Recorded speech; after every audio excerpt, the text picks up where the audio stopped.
Selamat pagi.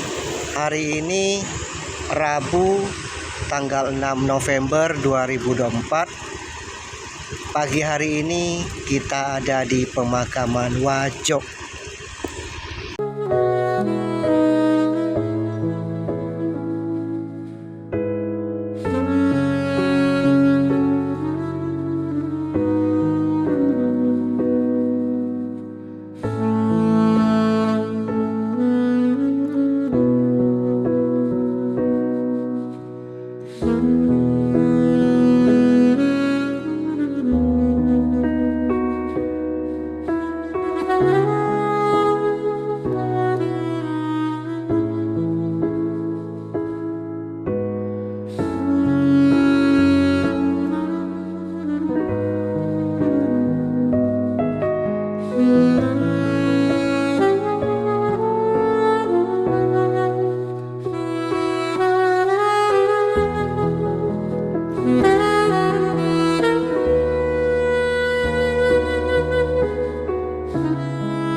Satu puja aja Bapak aku suku baik.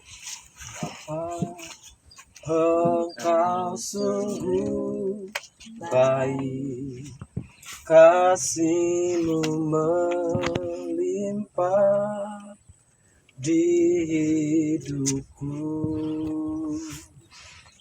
Bapa, ku berterima kasih berkat-Mu hari ini yang Kau sediakan bagiku. Ku naikkan syukurku buat hari yang Kau beri, tak habis-habisnya kasih dan rahmat-Mu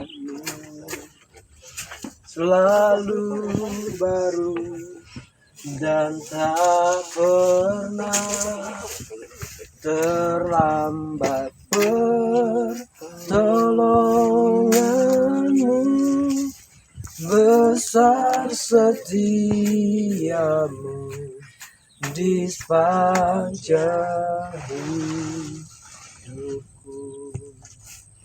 Terima kasih Tuhan, kami boleh berada di tempat Tuhan. Kami mengucap syukur Tuhan, hingga hari ini kami boleh masih diberi napas kehidupan. Jika kami berada di tempat itu Tuhan, Engkau sampaikan kami ke tempat ini dengan selamat Tuhan, tanpa kekurangan apapun Tuhan.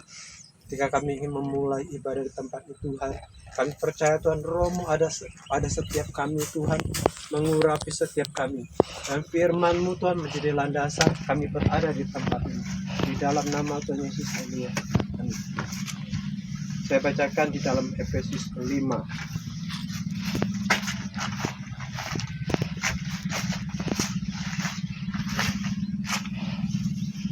Efesus 5 ayat yang ke-15 sampai yang ke-18. Bunyi demikian. Karena itu perhatikanlah dengan seksama bagaimana kamu hidup. Janganlah seperti orang bebal, tetapi seperti orang arif. Dan pergunakanlah waktu yang ada, karena hari-hari ini adalah jahat. Sebab itu, janganlah kamu bodoh, tetapi usahakanlah supaya kamu mengerti kehendak Tuhan. Dan janganlah kamu mabuk oleh anggur, karena anggur menyibukkan nafsu, tetapi hendaklah kamu penuh dengan Roh. Pagi hari ini, ayat ini mengatakan apa? Perhatikan dengan seksama bagaimana kita hidup. Jangan seperti orang bebal, tetapi seperti orang arif. Hari-hari ini saya pribadi itu sedang mengalami ataupun melihat banyak orang dalam kehidupannya, termasuk dalam kesehariannya itu kadang-kadang berpikir bahwa dia sudah di dalam Tuhan. Benar, setiap kita yang percaya kepada Yesus Kristus kita sudah dalam Tuhan. Tetapi dia katakan apa? Kenapa dia minta kita memperhatikan diri kita? Kadang kita sebagai anak Tuhan, kita lupa bahwa dalam kehidupan kita bukan hanya percaya kepada Tuhan, tetapi dalam kehidupannya kita tidak menunjukkan Kristus ataupun Yesus itu di dalam kita. Nah, itu yang Tuhan inginkan kita. Nah, terus ini dikatakan ayat yang kedua, dikatakan apa? Dan pergunakanlah waktu yang ada, karena hari-hari ini adalah jahat. Maksudnya apa? Agar ketika hidup kita di tengah-tengah masyarakat, kita hidup dengan penuh hikmat terhadap orang-orang yang sekitar kita. Ya kan? Kalau di Kalimantan ini masih aman. Kalau di luar sana tidak banyak, kan namanya persekusi. Macam-macam lah ya kan, nggak cuma orang Kristen. Tapi maksudnya itulah yang Tuhan mau, kasih Tuhan yang di dalam kita. Nah, yang ketiga dikatakan apa? Sebab dua hal di atas. Janganlah kamu bodoh, tetapi usahakanlah supaya kamu mengerti kehendak Tuhan. Ya kan, ada banyak orang coba mengerti. Saya coba mengerti kehendak Tuhan. Saya ini apa sih? Kalau secara kehidupan saya, gelar kesarjanaan saya pertama itu sarjana ekonomi. Ya. Jadi kalau ditanya saya ada di gereja jadi hamba Tuhan, jadi pendeta, itu kayaknya agak aneh. Ya kan? Tapi setelah masuk ke waktu-waktu ini saya melihat ada banyak orang juga begitu. Mungkin dia di bidang properti, dia di bidang apa saja, tetapi kadang-kala apa dia mengabaikan apa yang Tuhan mau. Apa yang Tuhan mau dia kerjakan lewat bidangnya. Nah, kemarin ada salah satu jemaat kita itu punya usaha yang kayak semacam apa bikin gorengan gitu, lumpia atau segala macam gitu. Tetapi itu akhirnya tuh tubuhnya tuh katanya nggak tahu diperiksa dokter itu kayak ngalami sesuatu. Jadi itu mungkin karena sering dia goreng sendiri, jual sendiri gitu kan.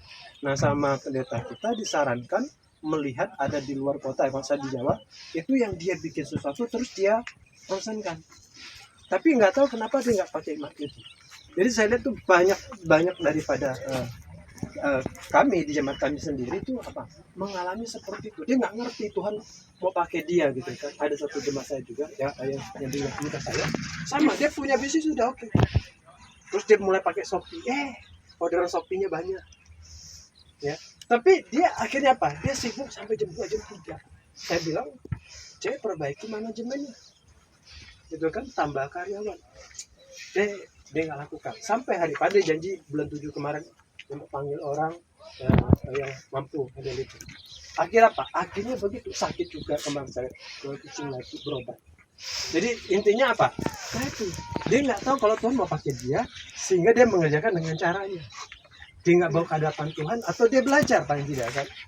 Yang terakhir, dan janganlah kamu mabuk oleh anggur karena anggur menimbulkan nafsu, tetapi hendaklah kamu penuh dengan roh. Jadi dalam kita memahami kehendak Tuhan, kita tiap-tiap waktu harus apa? Berhubungan dengan roh Tuhan kan, Allah Bapa, Allah Anak, Allah Roh Kudus. Nah, Allah Roh Kudus inilah di tengah-tengah kita. Di dalam Yohanes 14 ayat ke-26 mengatakan bahwa dia akan mengingatkan dan dia akan mengajarkan dan mengingatkan segala sesuatu. Kadang-kadang waktu kita datang kusuk di hadapan Tuhan, kita ibadah pribadi ya, Tuhan akan bicara ke kita, oh ini loh yang harus kamu kerjakan, ini loh yang harus kamu siapkan. Jangan kita karena suatu keadaan, mungkin kayak teman-teman saya ya, dulu dia biasa-biasa saja, sekarang di properti udah mulai maju, terus sampai berapa waktu kayaknya gimana, kemarin akongnya meninggal. Terus dia bilang sama saya, Bang, kayaknya kami properti ini udah enggak fokus. Dia mulai mau cari bisnis apa lagi bisa dikembangkan. Memang ada bisnis lain mereka kerjakannya, tapi bisnis ini tuh yang harusnya jadi bisnis utama mereka sekarang mulai kendor. Kemarin banyak masalah di lapangan karena kan orang kepercayaannya hilang. Ya, jadi saudaraku pagi hari sama dalam kehidupan kita, ayah anak kita udah ada, tetapi apa yang diwariskan dia buat kita, ya apa yang pernah dia ajarkan kita teladani. Terus apa yang pernah beliau mungkin lakukan di lingkungan dia, mungkin yang selama ini nilainya itu yang kita bangun. Terus apa? Kita datang ke Tuhan. Oh, walaupun kita sudah punya usaha, kita mungkin punya keluarga, serahkan terus setiap pagi. Ya, saya dengarkan itu tadi pagi, serahkan terus hidup kita dengan Tuhan. Maka apa? Tuhan akan membawa kita kepada kehendak-kehendaknya. Ya, kita berdoa. Bapak, terima kasih Tuhan berfirman-Mu Tuhan. Sebentar kami tabur bunga Tuhan dan yang lain Tuhan. Kami percaya Tuhan, biar kasih karena-Mu di dalam Engkau Tuhan yang memerdekakan kami atas setiap kebenaran yang hamba sampaikan Tuhan. Di dalam nama Tuhan Yesus, haleluya. Amin.